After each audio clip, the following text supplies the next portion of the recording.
Coming up today on Eagle Eyes on Tech. Yes, Stop Killing Games still needs more signatures.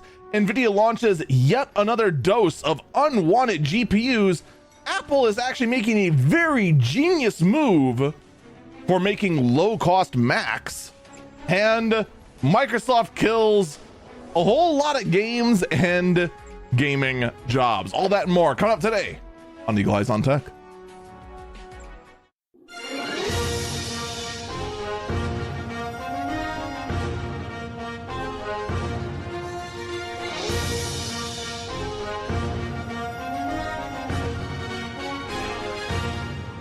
Good morning, good afternoon, good evening, North Story. I'm going to write this to guys on Tech. I am Eagle Falcon. Yep, we had some technical problems last week. We couldn't get any episodes out, and I'm not gonna, it was like 8 hours of prep, losing prep, recovering prep, losing OBS, and when the whole thing was done, I was just so done. So yeah, I apologize for no podcast last week. I do have the stories though for the previous week and now this past week. So we are going to cover as much of that as possible. There's probably gonna be a point where it's just like story, comment next, because we do have quite a lot to talk about.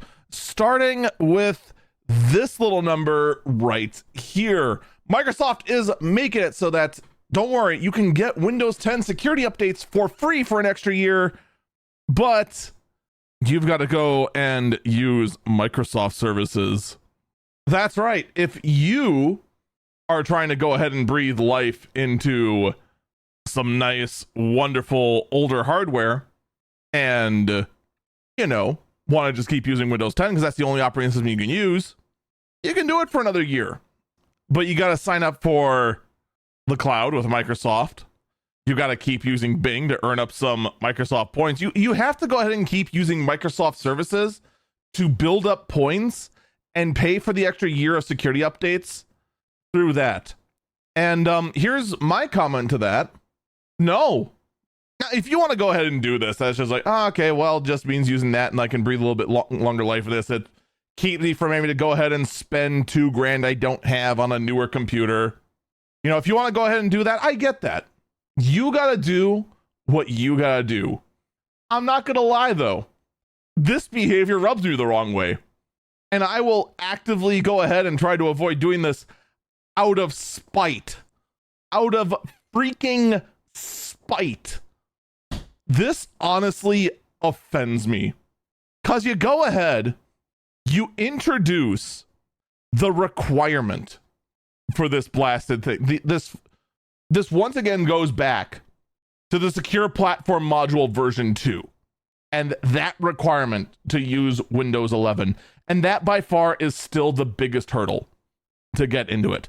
And you might say, oh, well, Mr. Falcon, you're using a now going on 12, 13, 14-year-old system.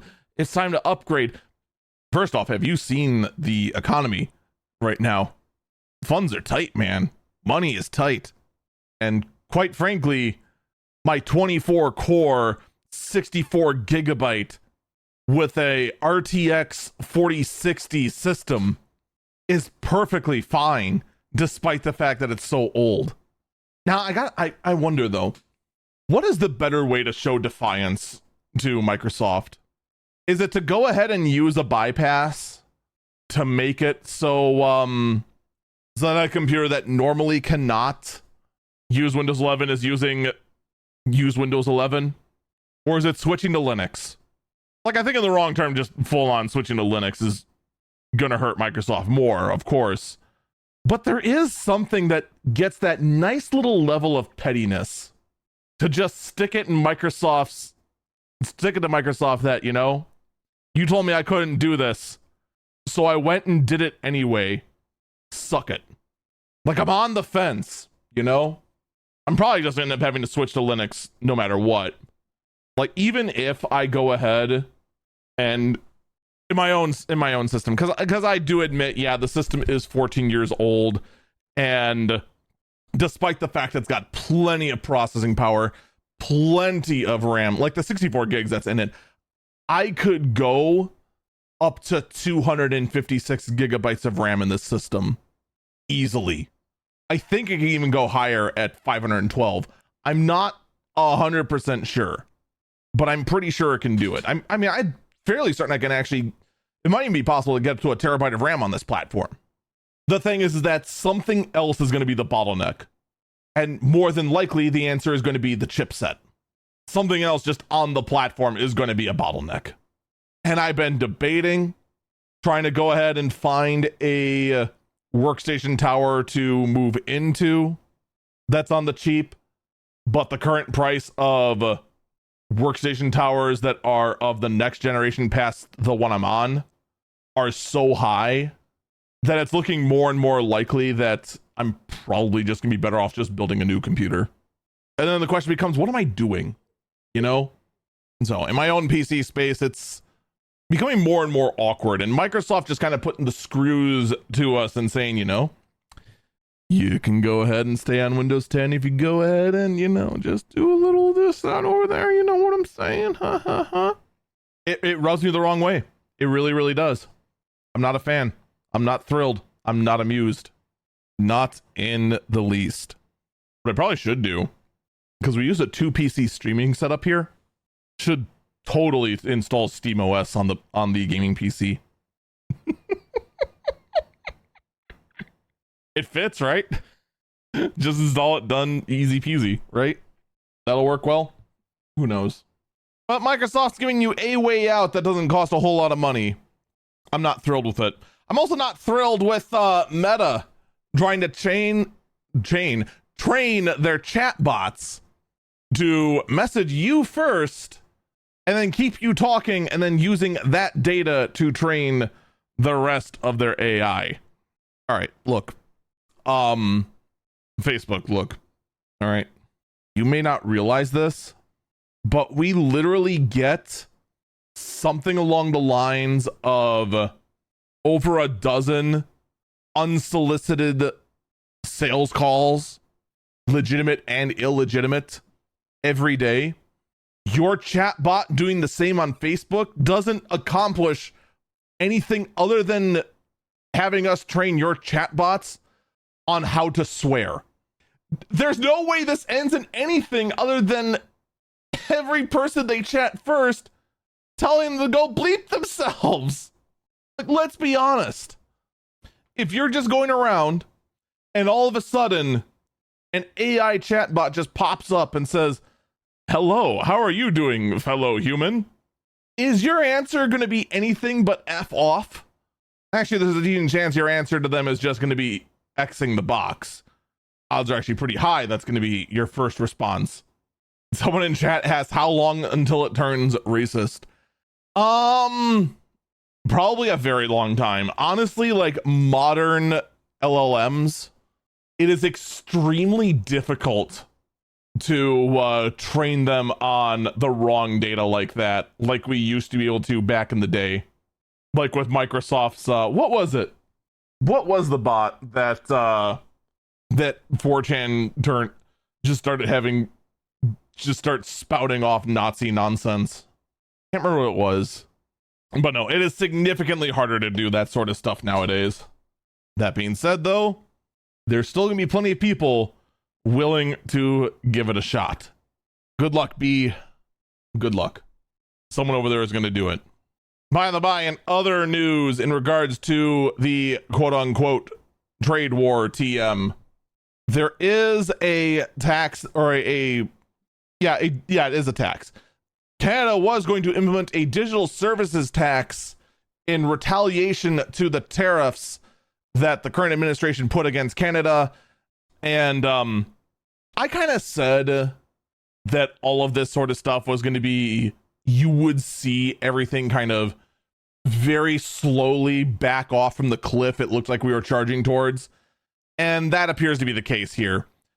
Trade talks between the US and Canada have ended, and the digital services tax that was going to be starting, well, the day this podcast comes out on Monday, have now been, well, they're calling it rescind. Rescind is a loaded word though, because rescind means fully off the table or delayed. I've seen it used both ways. I think in this case, it means fully off the table because the talks have ended.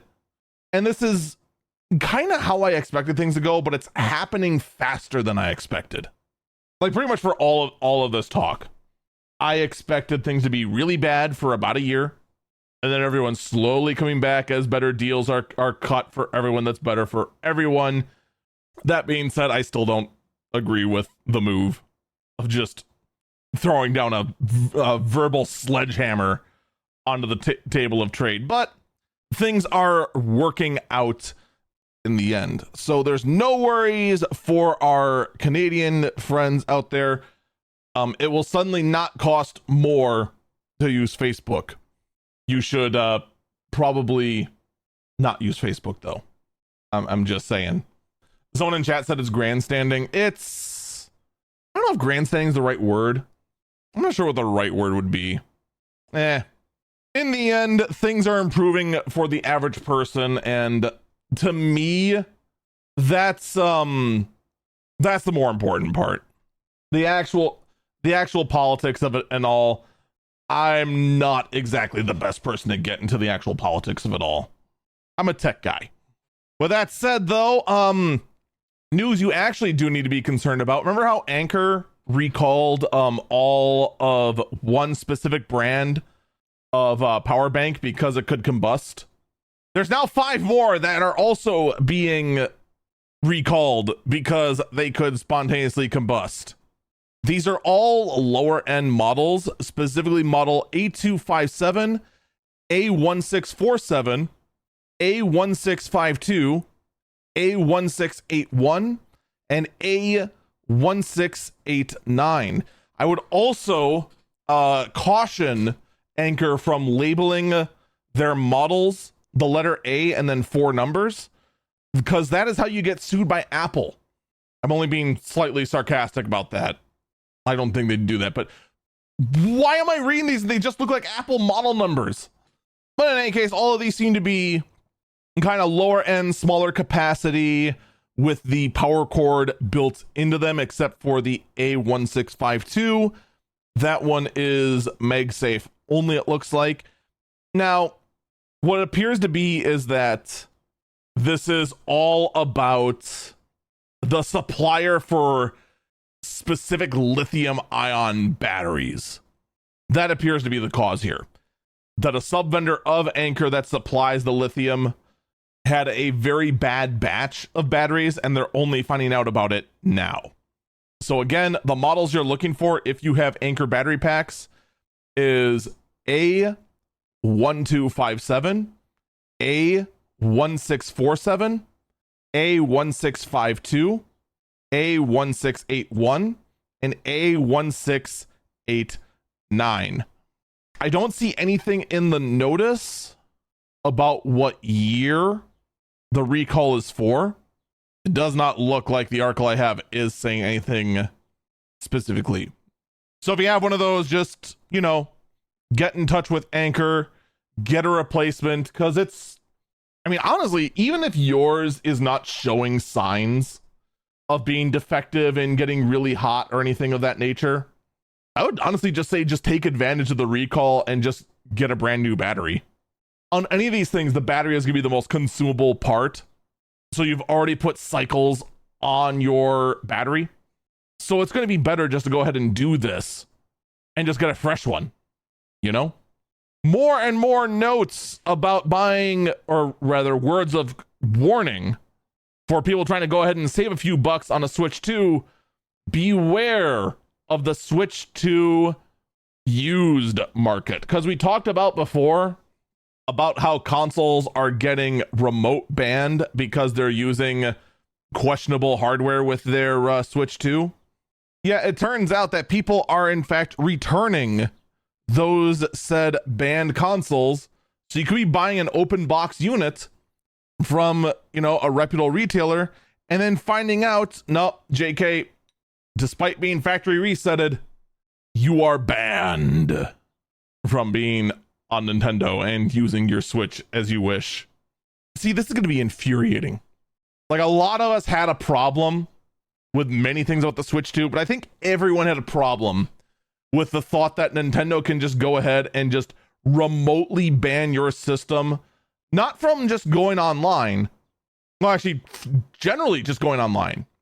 I was going to say not just from using online games, but from going online, period. Like, I don't think you understand just how bad that is. These consoles that are banned from going online cannot receive system updates. They cannot download digital games. So if you were a sucker and you got one of those key cards nobody is buying, you can't download the game of the game you just bought. You know, just in case you needed an extra reason to hate those key cards. Just in case. On top of that, you just can't go online either, nor can you get updates for the physical games you did buy. And even if it's a non-Nintendo game, you can't use it online either. Like, you would think, big deal, you just can't go onto the Switch network. What's the big deal? The problem is that modern consoles, everything is online. Everything. And this has been the case with the PlayStation and Xbox for a very long time. It's just that now Nintendo's doing it. I would say this is the first time Nintendo's actually caught up in that regard to the rest of the modern era as far as how much of the console is online. And they're being very, very... What's the non-vulgar term for what Nintendo is being? Aggressive. They're being very aggressive with how they want you to use their system. I'd say that's a fair way to put it without using any swears. And it does make you ask, how long can Nintendo do this before some country, either the US or the EU, most likely the EU, let's be honest, goes ahead and finally fires some kind of lawsuit against Nintendo for their practices? Because the way they're doing this violates all kinds of just, maybe not to the letter of the law, but the intention of the law, of a lot of consumer protection laws. But we don't have to wait to find out who's going to do it. We already know who's going to do it. Who do you think did it? You think it was the UK? Think the UK fired the first lawsuit against Nintendo? No, it's got to be the EU, right? Ooh, how about Australia? Ooh, we haven't had a good Australian consumer protection lawsuit in a while. Oh, no. It wasn't any of them. And it wasn't the US or Canada either. Of all the people, the country to sue Nintendo first for consumer protection is Brazil. Yeah, Brazil. Come on, admit it. Brazil was not in your top 5. It wasn't in my top 5. It was like 8th. What would my top 10 list have been? EU, UK, Australia, Canada, United States, Japan itself, China. Then yeah, about Brazil. So about 8. Like, that's about where I would have gone there. Actually, wait, no, I would put Russia above Brazil. Not because Russia cares about their consumers or their people, but because Russia wants money.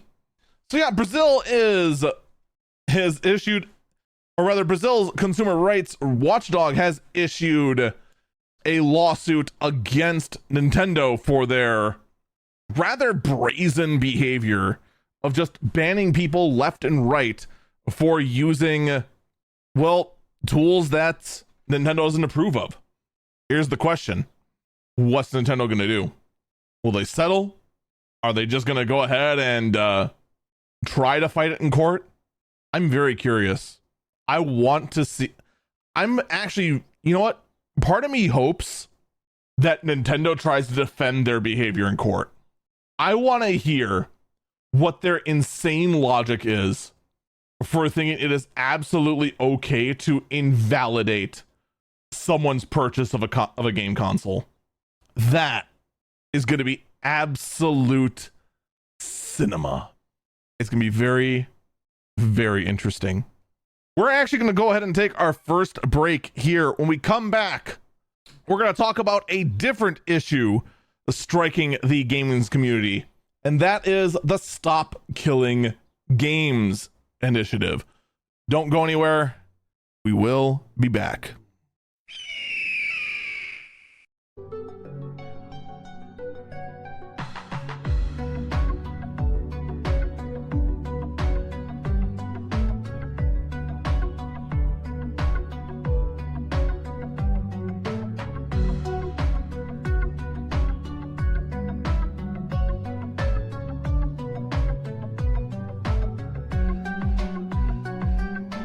Welcome back, Eagle Eyes on Tech.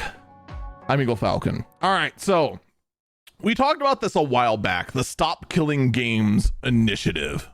All right, for those who want the cliff notes of this, almost a full year ago, YouTuber by the name of Ross Scott, who basically used to be a machinima artist with such series as Civil Protection and Freeman's Mind, and then recently has been more involved in game preservation, doing a series on abandoned games and just providing news about games on their way out. He started an initiative called Stop Killing Games. Now the thing is that this initiative is what's referred to as a European citizens initiative. Unlike something like change.org, this actually has a legal binding requirement that if enough signatures are met, that discussion must be had about the issue. Now, a discussion can be had and then it could be crumpled up into a paper ball and then tossed back at the citizens and then said, don't care next. Like, that is a thing that can still happen, but it does mean that a dialogue has to be opened. Now, the amount of required signatures is 1 million, and for the longest time it looked like they were not going to reach it. They have since gotten to 1 million. They're actually, at the time of recording, at 1.2 million. And how we got there is very, very interesting. So Ross Scott, being just more of an entertainer, not one that's really big on, say, speeches and whatnot. Okay, so he goes, puts this forward, has a petition made. It's not the best written initiative, okay? But granted, for these initiatives, it doesn't have to be, because the whole point is to start a dialogue. Not that whatever is written on the initiative becomes law, and thus it should be reviewed by 18 kajillion lawyers and have every single loophole completely written out of it and be to the letter perfect. It's nothing like that. Okay? It should be written in a way that those who read it get a general idea of what's going on.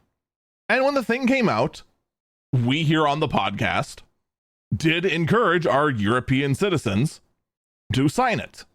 Enter, after that, the YouTuber Pirate Software. Pirate Software has some interesting credentials. Former employee at Blizzard, a current, was an active game developer, and has had a lot of success making a lot of positivity-driven YouTube shorts. I'm sure if you've scrolled through YouTube shorts, or he might even have his stuff on TikTok nowadays, I'm not even sure, but he's got started off on YouTube shorts with just like someone in chat asking for some kind of advice through text to speech and some actual good advice being given back. There's a nice healthy dose of positivity in a sea of stupidity. Let's be honest, YouTube shorts and TikToks are rotting your brain. Yeah. Now things have also there's also been a couple of just hilarious shorts in there as well, where text to speechers just troll with logical fallacies, which I'm not gonna lie, I actually do find really, really funny. But you get the idea, right? Like, the guy's usually been kind of considered a very honest, very positive guy. Okay. Pirate Software then comes out and says that this initiative is terribly written and is absolutely abysmal in every way, shape, and form, that it's going to lead to massive loopholes, undue burden on the developers, that it's the worst thing that could possibly happen for the games industry. And I'm not going to lie, at the time, I fully admit the talks of the loopholes that could be opened up because of this did cause me to stop putting the Stop Killing Games link into the podcast. Just going, I covered it and it's just like, maybe it's best that we take a step back from this and reapproach with it better written. And unlike a lot of people, here's where I'm going to admit a mistake I made. I made a terrible, terrible mistake when reporting on this. Because I had no reason to doubt Pirate Software, I never fact-checked him by reading the document. I sincerely apologize for that. The only reason that myself and many, many other people were even drawn back to looking at this is because Ross Scott, with about a month and a half to go on this initiative, put out a video. And keep in mind, at the time that Ross Scott put out this video, the Europeans initiative had less than half of what it needed. He put out a video clearing the air about what Pirate Software did. And I also want to point out the main reason why Ross waited so long is that he didn't want to stir drama. That was his big thing. He did not, under any circumstances, want his initiative about Stop Killing Games to be yet another batch of YouTuber drama between himself and Pirate Software. Especially since, well, let's be honest, Ross Scott's audience is, despite Ross Scott being around forever, like, I'm pretty sure Ross Scott actually predates YouTube. Like, unironically, I'm pretty sure Ross Scott and his works on Accursed Farms predates YouTube as a primary video platform. He's been around that long. I mean, heck, he was around when Machinima was actually popular. Remember Machinima? A lot of you younger viewers out there is like, what's a Machinima? And that's when the rest of us just age to dust as we realize that time is ever flowing. My God. Anyway, Ross Scott's audience is only like a few 100,000-ish. Pirate Software's is in the millions. If an actual drama broke out, you know who's going to win the shouting match. It's going to be the guy with millions of followers. But with a little more than a month ago, Ross Scott went out there, put out a video saying, we gave it our best, we tried, and he regrets that he didn't go and refute the claims that Ross Scott made, or not Ross Scott, that Pirate Software made, because Pirate Software was saying things like, oh, it would retroactively change all other games, and oh God, there's be an undue burden on developers that already put out their games, and nothing in the document said that previous games had to be altered. Nothing in there said that. There was also the hypothetical that Pirate Software put out that it would force developers to go ahead and support games that they no longer want to support. The document never said that. Never did it say that.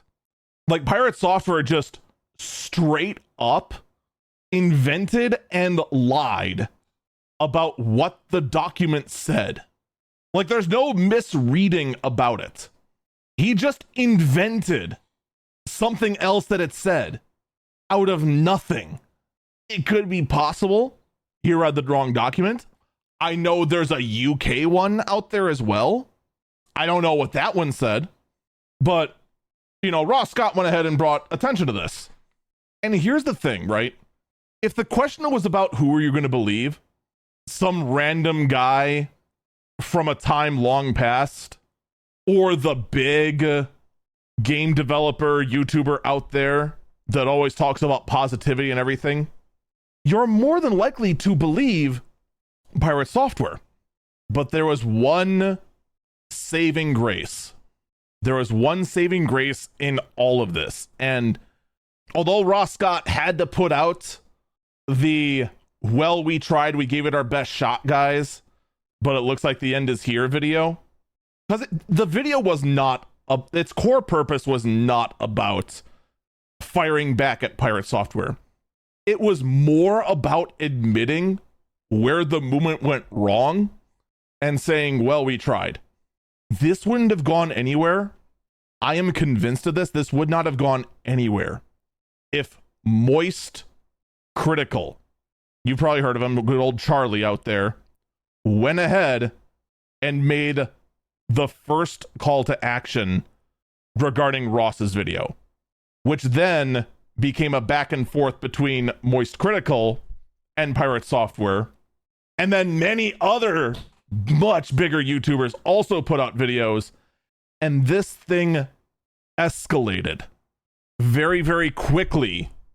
What seemed like a surefire failure, well, now it's 20% over what it needs. The European initiative only needed 1 million to pass. It has 1.2 million. Now, before you start popping the champagne and popping the confetti poppers and saying we did it, Reddit, let's talk about the reality of a little something in the political sphere called the fraud margin. Okay? Anytime you're trying to cross a threshold, you need to account for votes or signatures or whatever it may be that are thrown out either for incompetence or actual fraud. Normally, you want this margin to comfortably cover it about 10%. However, in this case, there is a big fat asterisk, because the only people who can legally sign this initiative are people within the the European Union. If you thought you were being cute over in America or Canada and trying to use a VPN to sign this, not only is your signature going to be invalidated, but you have now committed an international crime, because you are now tampering in a political operation as a foreign entity. I don't know what's going to happen to you if you actually did decide to be this, we'll call it silly. The best case scenario is that your signature is thrown out and you didn't help anything.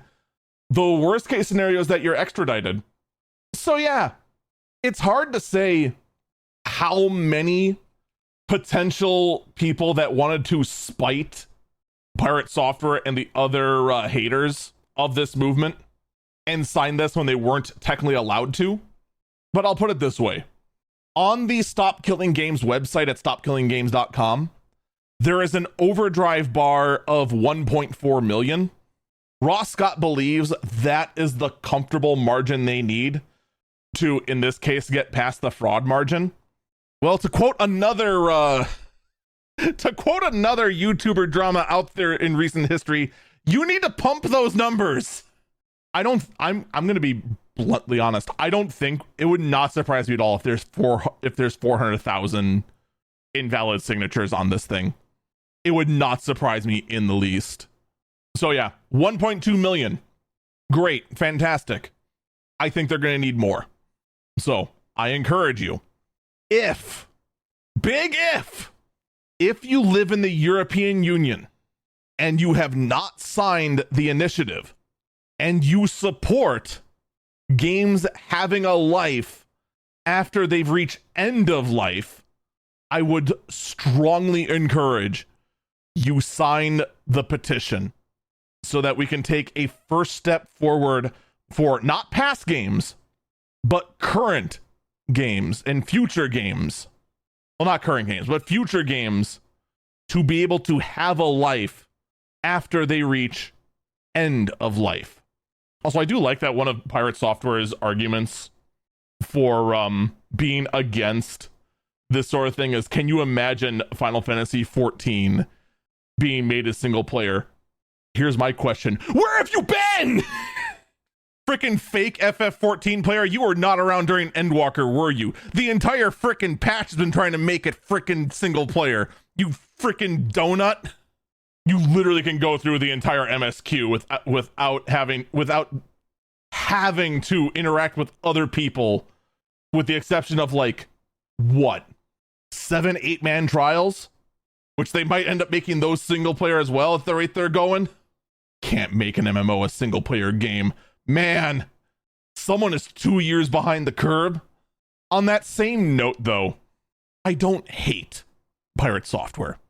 I have a lot of mistrust for the guy now because he was so disingenuous in regards to this entire initiative. Someone in chat said Ragnarok offline.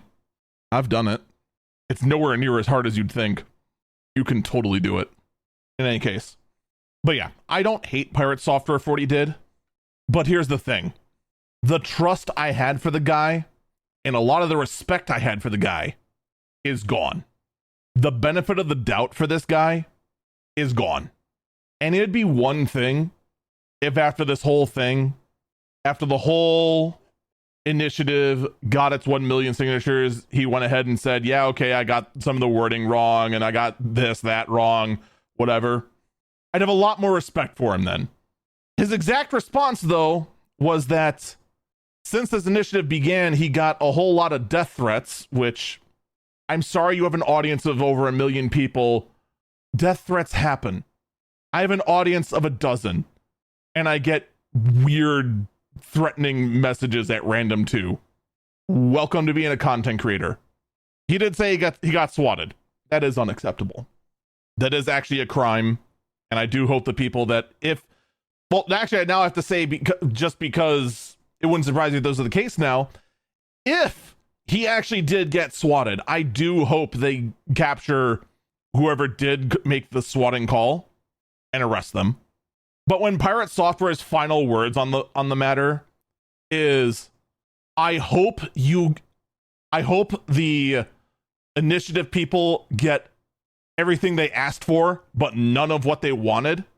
With those words, I'm sorry, Pirates, that's incredibly petty. That is so incredibly petty.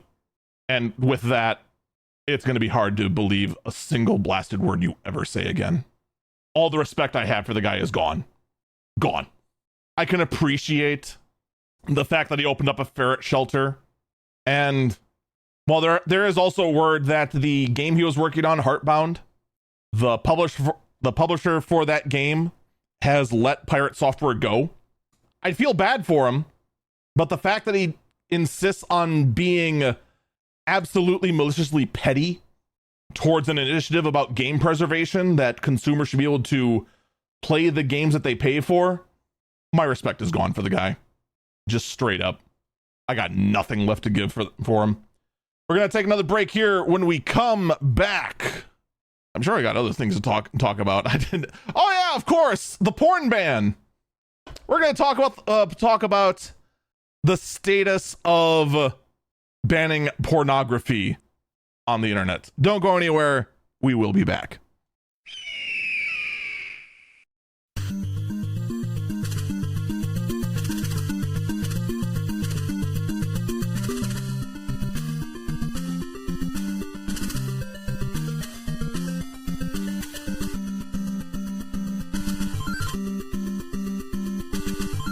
Welcome back, Eagle Eyes on Tech.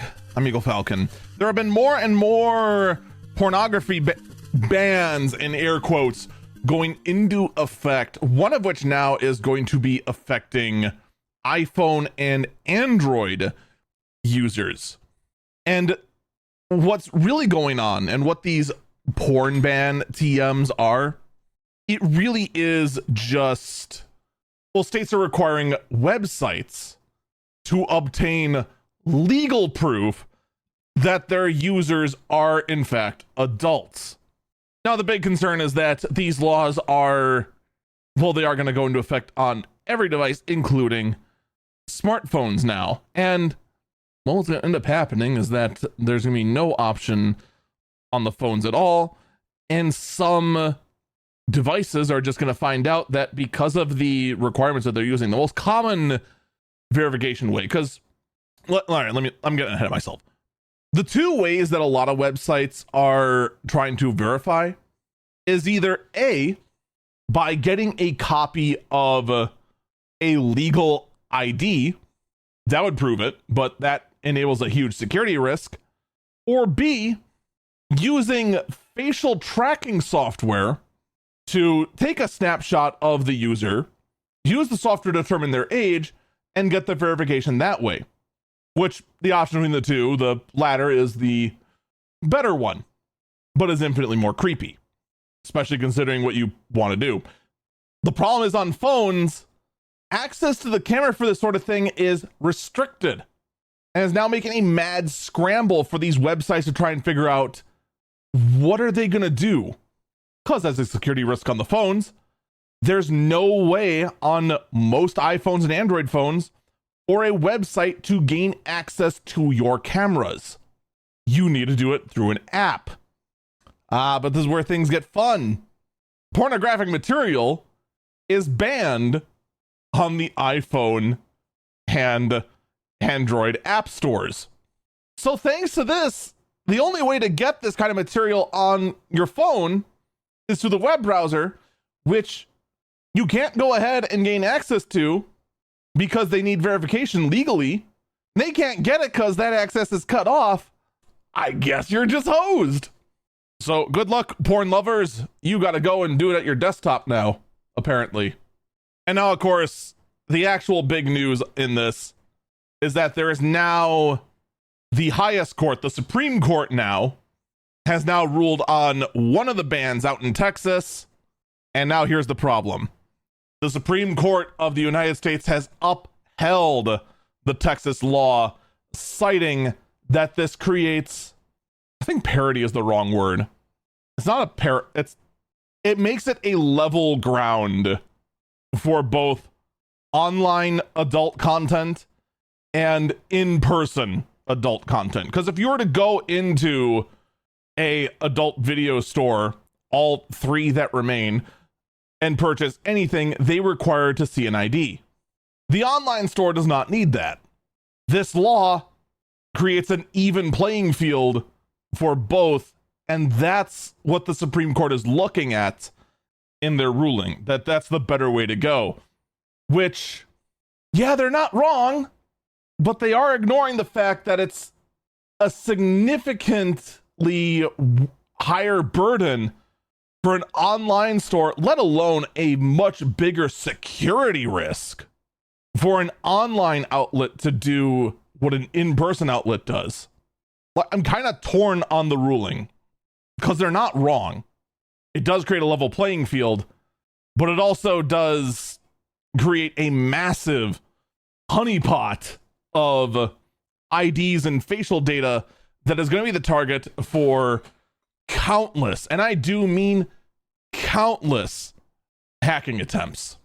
It's not going to be pretty in any way, shape, or form. Now, while I can kind of see where the judges are coming from for that story, this next story, I'm gonna blatantly say it. I disagree with the judge. I think the judge is an idiot. I think this is the dumbest ruling in the tech world in the longest time. Okay? A US judge has stated that using copyrighted books, as long as you have purchased one copy of the book, is perfectly fine to train AI that is not violating the copyright, despite the fact there is a legal precedent that you cannot store a copy of the book for archival purposes in the same scenario. The ruling is stating that because the AI is using the copyrighted book to create new transformative pieces out of the book, that it does meet the criteria for it not violating copyright, despite the fact there are previous cases of the fact that no work from generative AI can be copyrighted, despite the fact that AI on multiple occasions has in fact just produced the exact same words, the exact same passages, the exact same pages of the book. I'm sorry, what the judge is saying here is that's okay for AI to just use a copyrighted book to train itself is absurd. It is absurd on its face, especially looking at previous cases. Now, I do think that the owners of the book, or whoever it is that tried to sue AI, they're going to appeal the ruling. I hope that they win the appeal, because this is stupid. I want to say something intelligent about this, but man, it's just so dumb. I can't, it's so dumb. Like, how do you even come up with an equivalent of this? It's just absolutely insane. There's no two ways about it. Sony, I meant to have this earlier, but I completely forgot about it. Sony is now facing a Dutch lawsuit, and it's specifically about supposed artificially high PlayStation prices. The actual argument here is that Dutch consumers are paying too much for digital games on the PlayStation Store. Now, I'm not entirely sure if, in fact... Oh, never mind. I was about to say, I don't know if they actually quote a price of how much more they're paying. They actually do. They're alleging that Dutch consumers pay 47% more for digital games versus physical ones, according to the foundation's chair. Do we pay more for digital versus physical? Like, that can't be right. Right? 47% more for digital versus physical? Hold up. Can I look up on the PlayStation Network? Is this something that's like, is this just like something that does exist?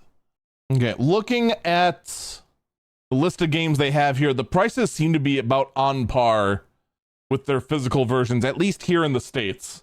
I don't know if there's like, I'm very curious what Sony's reason is for being higher in the Netherlands.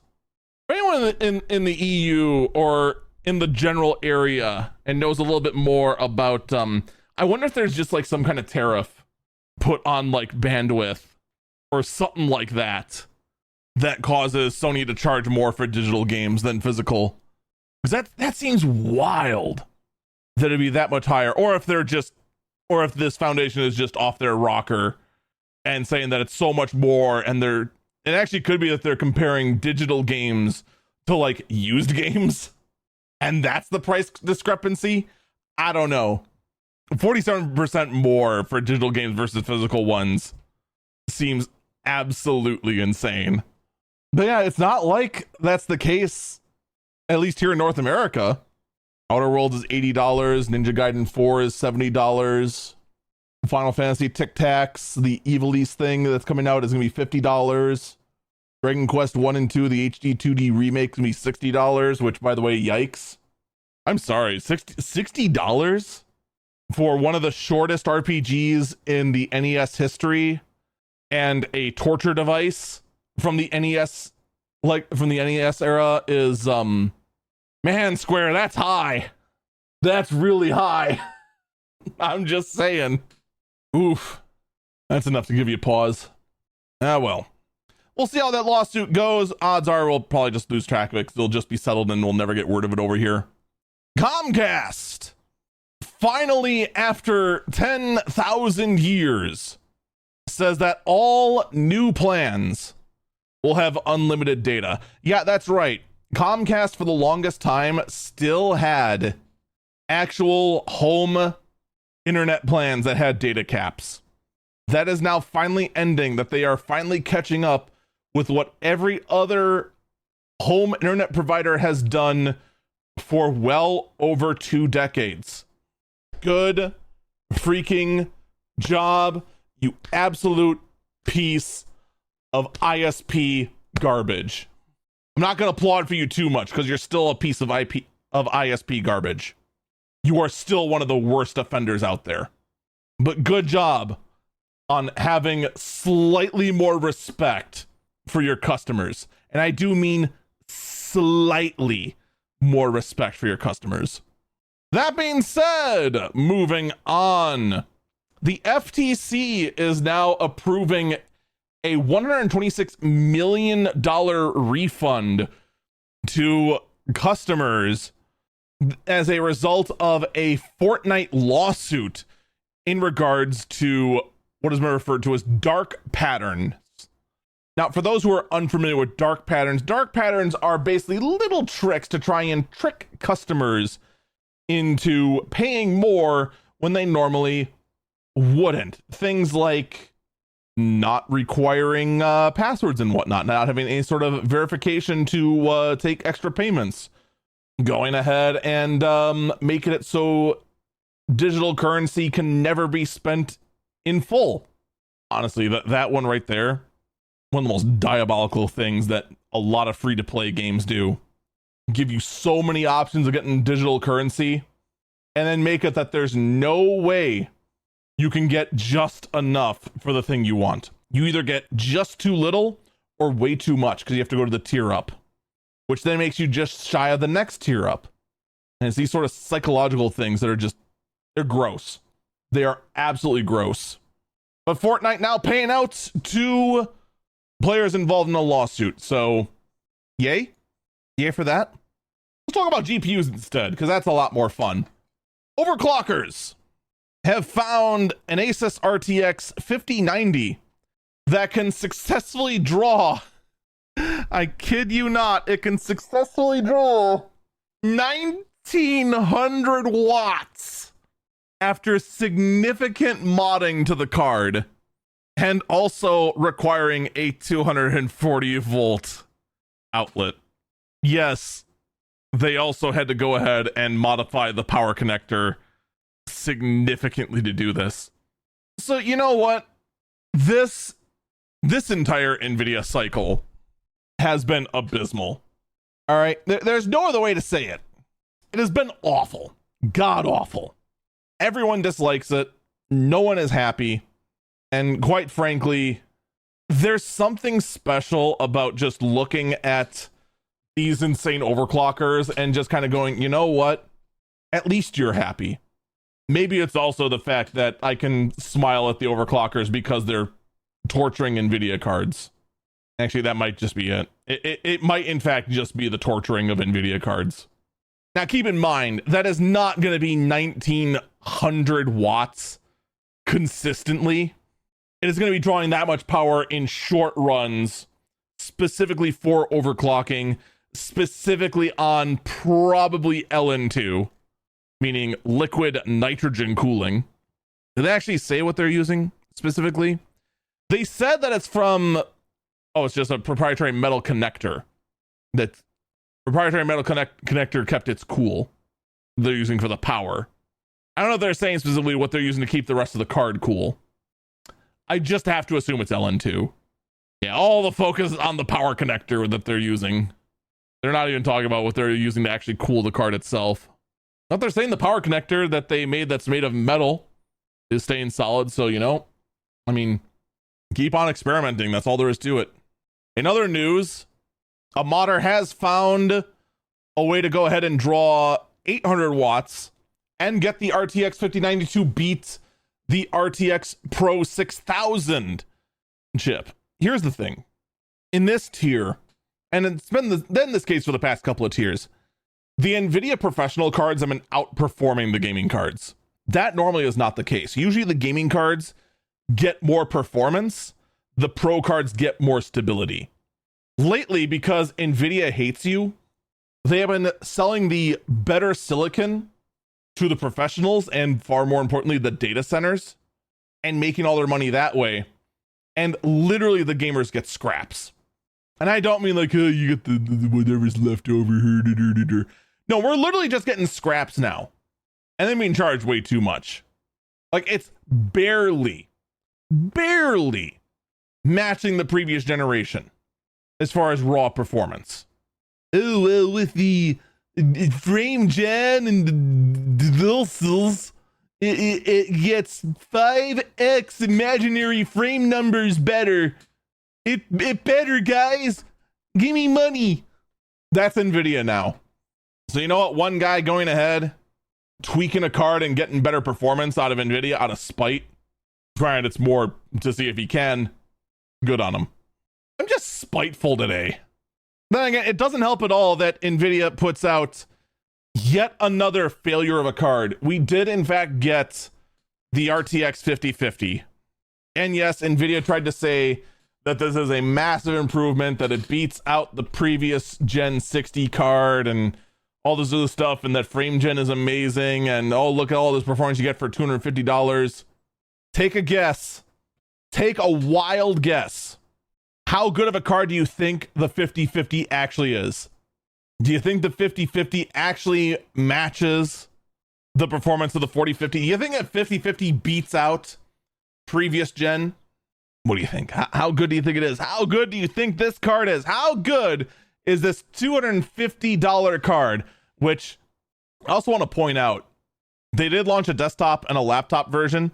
The laptop version is using newer RAM, and they're actually even telling us that the laptop GPU costs $1,000. $1,000 for your entry-level discrete GPU. $1,000 is entry-level to Nvidia. Yeah, my next card's AMD. I don't even care if the AMD card's better. You caught me in a spiteful mood, but man, this just sends it over. $1,000 for entry-level Nvidia GPU in the laptop space? Piss off. And then to go ahead and give that one the newer RAM, but then give crap RAM to the $250 one. By the way, there's only 8 gigabytes of RAM on the $250 card. So guess what? Enjoy freaking going into swap immediately. Yeah, the card barely matches performance of the 4050. Yeah, you heard me right. It barely matches. As in some cases, it can be worse. Not by much, but it can be. Honestly, though, the biggest sin of the RTX 5050 is the fact that it's a 150 watt card. So it requires an 8-pin. One of the biggest pros of a 50 series card is that, first off, it's cheap, but also it normally, when in spec, does not require any auxiliary power whatsoever. You can just slap it into any case with a halfway decent power supply, and then bam, you've got entry-level gaming performance. One of the best budget ways to get a gaming PC on the ultra cheap was just throwing in a 50 tier card into an $80 desktop that you got from a surplus store, and then bam, you're playing Rocket League or you're playing CSGO. You're playing entry-level games easy peasy at a decent 60 FPS. That ain't happening with this card, because it's now a power sucker, requires an 8-pin connector.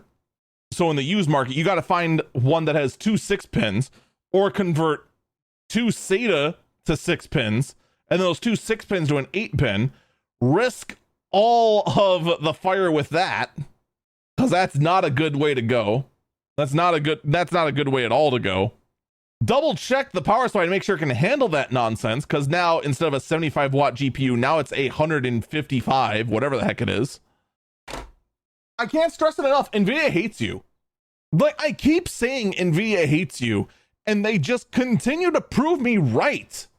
They can preach again and again and again about, oh man, we love our gamers. Piss off. No, you don't.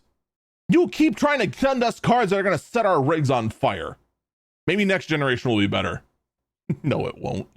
It absolutely won't. Maybe Nvidia did something good for us. No, they didn't. They absolutely did not. Is there one company out there that did do something pro-consumer? Believe it or not, there is. Of all the people to actually look at the economic space the world is in and try to figure out where people can go ahead and save some money and support their company, of all the people to do so, I bring you Apple. Rumors point to Apple launching an even cheaper MacBook Air that is going to be under $1,000.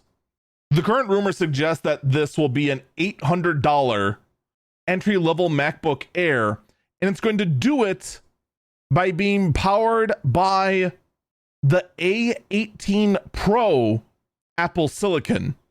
If you've been keeping tabs on your Apple processor numbers, you'll notice something strange about that number. It doesn't start with the letter M. The A18 Pro is the current highest end iPhone SoC. You know, I'm not going to lie.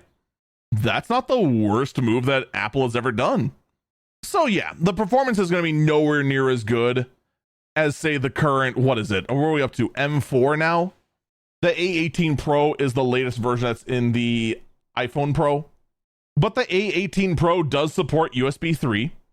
It does support a lot of various desktop protocols. It's not like a lot of the lower end Apple Silicon for iPhones that are only USB 2 compatible or those sort of things. Like, there's a lot of potential there. And for an entry level laptop where most people are just more than likely going to do basic apps and web browsing, that chip is perfectly capable of handling it. It's going to be more power efficient too, because it's smaller, meant for a phone. Like, honestly, it's kind of genius. Now, I expect best case scenario, this is going to be a $800 laptop. Maybe we'll get lower than that. But I mean, if the operating system works perfectly fine with it, that there's not too many compromises going to a cell phone chip instead of a desktop chip, this actually might be one of the smarter things Apple has done in a long, long time. It's not going to be for me, of course, but you know, for someone who just wants a simple laptop and wants it on the cheap, wants something modern, and wants to get in the Apple ecosystem, hey, sounds good. Now for things that are not nearly as consumer friendly.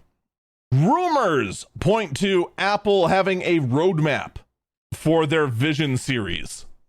These are for the augmented reality glasses that people have mixed feelings about. The Apple Vision series and their smart glasses roadmap. We are not expected to see anything in 2025 or 2026. The rumors are that there's going to be glasses, just regular glasses, coming out in 2027. A refreshed Apple Vision Pro in 2028 or late 2025. And that's currently all that's planned. The smart glasses appear to be what Apple is planning to be the cheap version of it. We'll see about that. Considering that Apple has spatial computing done in a way that all the compute is done on the eyewear itself, you need some serious processing power. And let's be honest, when it comes to glasses that I'm actually surprised I don't have any within arm's length of me right now, whoops, there's not a whole lot of space to get like an M1 chip, a battery, and all that into a small form factor. No matter how much, well, I take that back. The Vision Pro doesn't even have its battery on it. You have to snake a cable from your headset all the way to a pocket where you have the battery. They could put the compute on that for the smart glasses. I wonder how Steve Jobs would feel about Apple users snaking a big, thick power cord all under their shirt and everything to go ahead and use a VR headset. I wonder what old Apple would think about that. But if you're wondering what the heck's going on with the Vision series, that is what's going on. We're going to take our last break here. When we come back, I want to talk about Microsoft. I want to talk about Microsoft. We got a lot to talk about with Microsoft. Don't go anywhere. We'll be back.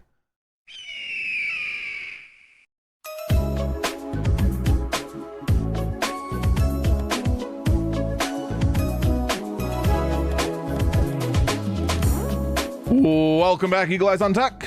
I'm Eagle Falcon. All right. Fairphone 6, it has come out. Guess what? Fairphone 6 also gets a 10 out of 10 for repairability with everyone, and pretty much every component on it being completely user replaceable, no extra tools needed. It is, well, extra tools needed, of course, but like no specialty tools. That's the word I'm actually looking for. A a fantastic way to go about it. So, I mean, if you're looking for, you know what, actually, before I go ahead and give a full recommendation of this thing, I gotta check. Does it have a headphone jack? Or is everyone just gonna go ahead and say, nope, invalid phone, no headphone jack forever? Because I know that's what everyone's gonna do. So, I mean, there's screws on the back, easy access. I think I saw the bottom there. It does not look like there's a headphone jack. So I guess the people who want the perfect phone are still going to be searching forever. Not willing to make a single compromise because no headphone jack, despite the fact I guarantee you those same people are using Bluetooth headphones now. Because that's all that's around nowadays. How much you want to bet that actually is the case with like half the people who shout out, oh, no headphone jack. Oh, no headphone jack. I want a headphone jack too, but guess what? It's gone. We all lost. And someone in chat says headphone jack or nothing. Enjoy your nothing. Absolutely enjoy your nothing. Look, if the phone that is modular called the Fairphone doesn't have a headphone jack, what chance do you have? I'm pretty sure it's just over. Someone in chat says lower end Motorola phones still have them. Ah, yes. The Motorola phones from 6 years ago still have them. I guess you got me there. I guess headphone jacks are valid. Someone, they're insisting it's this year. Okay, yeah. How much you want to bet if I look up the model and look when those first out, it is still a recycled complete design that has had no actual refresh in years. You know, all of a sudden now, I regret doing this because this website is atrocious. The worst part is I got places to be. You can't even filter based on features. I could sort by storage capacity. So, why is the price range from 1,001 to 5,000? All right, I'm gonna go to the 200. All right, here's one that's 2025. How much you want to bet there's no headphone jack? Oh, never mind. They won't even. Oh wait, tech specs. Here we go. The closest thing we have to confirmation there may or may not be a headphone jack is that they just say 3.5mm headphones sold separately. No actual confirmation of a headphone jack. So we actually have no never mind. We have proof. Yep, it has a headphone jack. All right, you got me. You found one piece of garbage, freaking nothing phone that has a headphone jack. Oh, look at enjoy your $200 nothing phone. Good job. You found the one exception. Enjoy your nothing. You did say lower end. You found one. I want to point this out. You found one singular modern phone with the current year on it. No. Don't try to say there's three. One. You found one current year phone with a headphone jack on it. One. Those other two were last year. You found one. Don't try to go ahead and say the other two count. The other two were previous year. Moving on anyway, though, because we don't have a lot of time and a lot more to talk about. We still have to rant about Microsoft and the fact that they're actually doing some good, though, this time. Future's another story, though. But this time they actually are find one high-end phone with a headphone jack on it. Find one high-end current phone with headphone jack on it. Because let's be honest, we're still surprised there's actually a headphone jack on things like the Switch 2. Actually, wait, no, I'm not. Nintendo's difficult to get up with the times. I'm actually surprised there's Bluetooth on the Switch 2. Microsoft is adding Steam games to the Xbox PC app on Windows. So they're trying to go ahead and push more and more the PC app on Windows, try and get more and more people to go ahead and use the Xbox gaming app versus Steam. Good luck. Good luck with that. Like, so many different people have tried to dethrone Steam. The problem is that Steam itself is they're just too prosumer to go ahead and try to draw people away. Like, that sounds weird, right? How do you get people to get off a platform that already provides a good deal for both the consumers and the developers and just doesn't try to rip things off. I'll tell you what I'm getting really sick of, though. I'm getting really sick of Microsoft trying to go ahead and shove their stuff in my face. I don't know how many other people are getting this on their Windows PCs. I'm getting sick of seeing advertisements on my desktop to go play Avowed. Microsoft, I don't care about Avowed. Your stupid pop-up on my operating system telling me to play Avowed and to level up my gameplay on Avowed is not a good, compelling reason to go play Avowed. You know what it's telling me? It's telling me I need to get off Windows. It's telling me I need to go ahead and embrace the penguin. I wonder if Microsoft realizes just how badly they are hurting their own pseudo monopoly. Like, it is insane what Microsoft is trying to do with its operating system. Someone in chat says, I am looking at October with dread. You know what, though? I can look forward to one thing in October.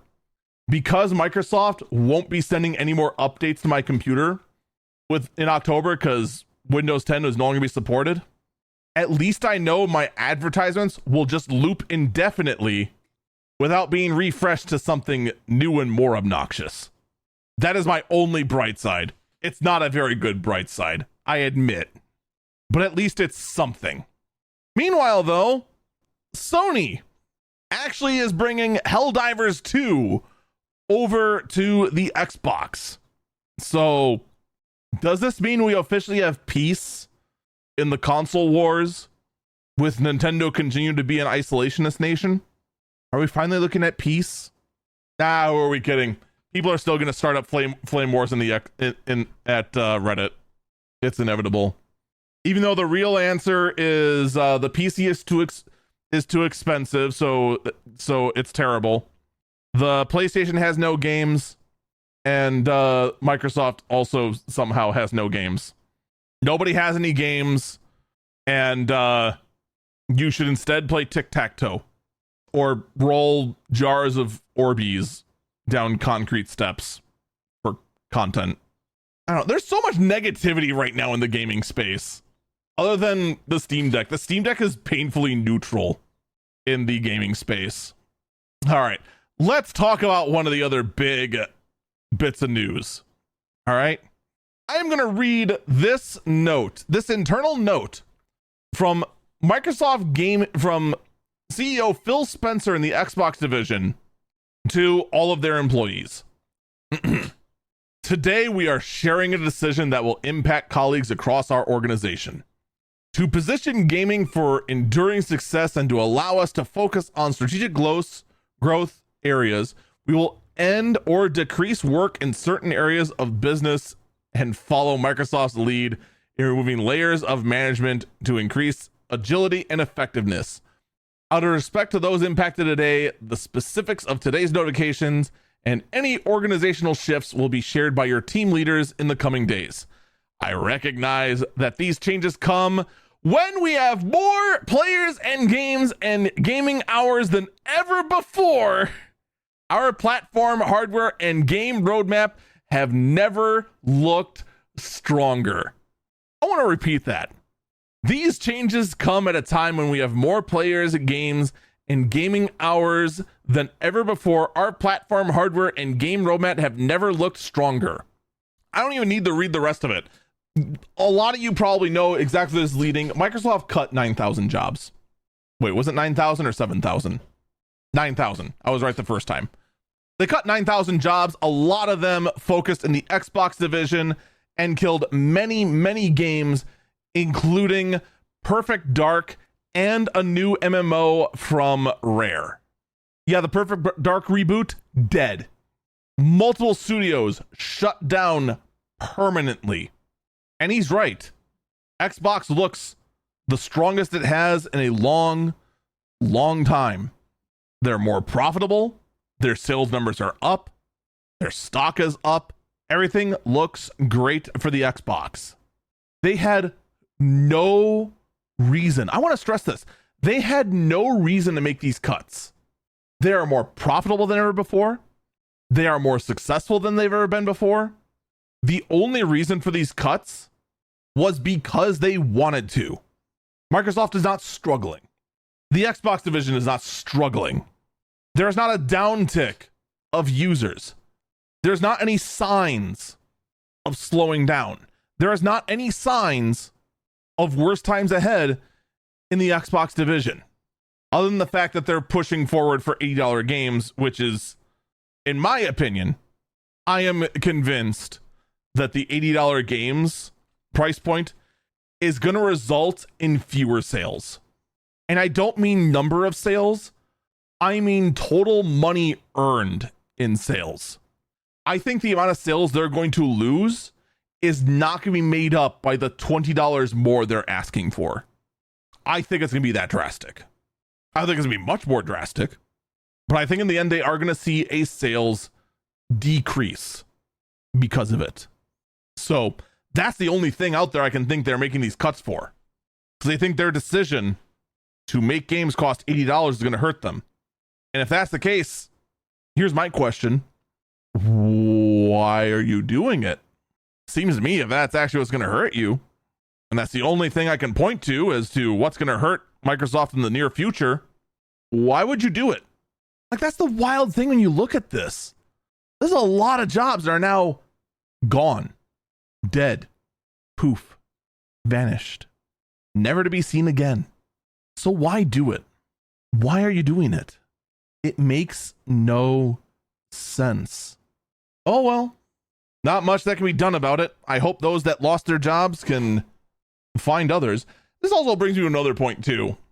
One live service game I actually keep tabs on quite a lot because I play it actively, Final Fantasy 14, right?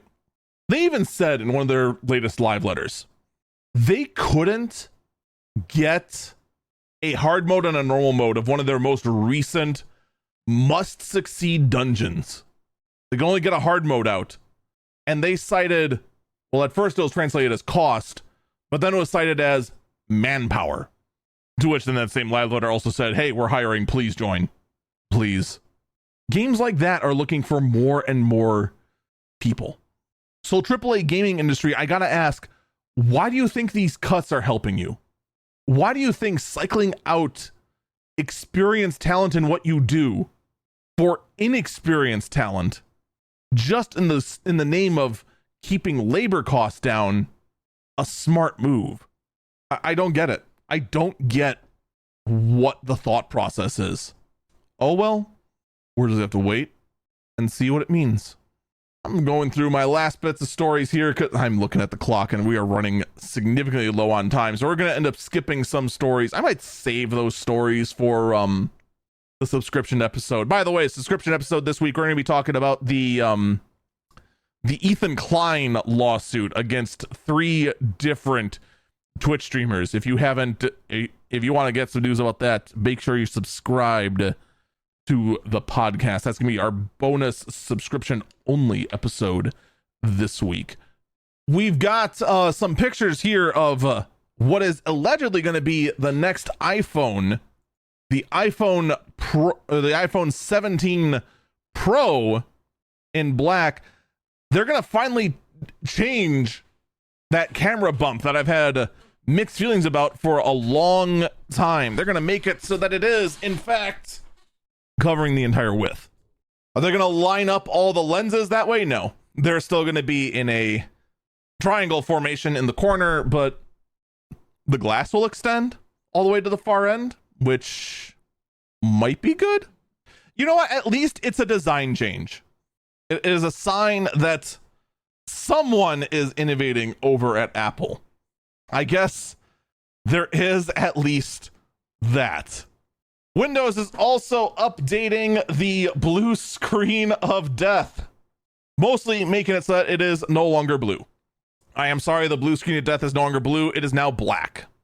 However, the loss of the blue screen is tragic. We can still call it a BSOD. It'll just be a black screen of death instead of a blue screen of death. But the new black screen of death will be ditching the frowny face. Oh. But far more importantly, it's going to show the error code and in plain English what the error code is referring to and the application that caused it. Only took you 30 years. What's wrong with you? For crying out loud, Microsoft, you could do this. How long have you been able to do that? How long has Windows been able to tell what application initiated the blue screen of death? How long has it known this? How long has it been able to just tell us in plain frickin' English? Yeah, I'm a little sad that it's not gonna be a blue screen. Yeah, I'm a little sad the little frowny face won't be there. It was kind of cute. I'll tell you what though, I will take the loss of the classic blue screen of death if it means the frickin' computer will tell me what the frick actually happened. The many, many years of being tech support that I've had to go ahead and try to figure out the hard way what caused the blue screen of death. Just be like, well, I can't figure it out, so I guess the only answer here is just fdisk format reinstall. God dang it, Microsoft. Why? Why would you do this to me? I feel like after all these years, I'm being gaslit. Am I the only one that feels that way? Am I the only one? I might be the only one. Meanwhile, though, in oddball news, Lorde has put out a brand new album. And in fact, well, there's a funny thing about this album. The album on the CD, well, the CD is transparent. Let me tell you a funny thing about how the CDs work, okay? You see, oh cool, the first CD I grab is a old graphics driver to a GPU I don't own anymore. You see, on the surface here, it has a label, right? But on the back of that, it's reflective. Okay. This label is not there just to tell you what the disc is. The label is there to go ahead and put that reflective coating on. Without that reflective coating, you can in fact just see right through it. I just scraped off a bit of that label for those on the video feed right there. And you can see the reflective coating is gone. The laser needs to bounce off that reflective coating in most cases to be able to see the very, very small bits that have been engraved onto the CD. Without it, the laser shoots straight through it. So, apparently some CD players can work around this problem, but the base technology requires this coating. Like, I've ruined this CD for an HIS 3D graphics card with iTurbo is now worthless. What the heck even is iTurbo? I don't even remember the last time I had an HIS graphics card for that fact. But you get the idea. So why would you launch a like, I get the gimmick. You're trying to do something weird and interesting, but man, good job. You have sold a worthless CD. Someone in the chat said I could have gotten $10. No, I couldn't have. Shush you. That would have been a dog's chew toy or frisbee. And finally, ladies and gentlemen, I give you the last story of the day, the weirdest story of last week. This actually isn't this week. Last week's weirdest story of the week. Ladies and gentlemen, an engineer has created augmented reality glasses specifically for Adblock. I'm dead serious. You too can put on AR glasses solely for the purpose of blocking advertisements. You remember when the Vision Pro first launched and there were idiots walking around like it's perfectly normal to just wear this massive headset on their face, but just walk around and just be like, oh yeah, this is totally normal. You know what? I think those idiots actually now were officially ahead of the curve. They weren't trying to just make a statement or grab attention or trying to just go ahead and farm views or go viral or anything like that. They weren't trying to do anything like that. They were just blocking ads in the real world. Silly me.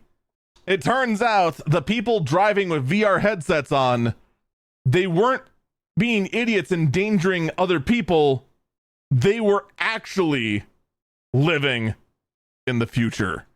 Folks, that is going to do it for this episode of Eagle Eyes on Tech. Thank you so much for listening. And I do encourage you to check out my other works, youtube.com/EagleFalcon, twitch.tv/EagleFalcon, and twitter.@Eagle_Falcon, I guess. Also, make sure you check out the subscription episode. That's going to be exclusive on Spotify. It will be a little bit per month, but you know, that goes to actually help while we try to get ad revenue back. Take care. I hope you have a good night. Bye-bye.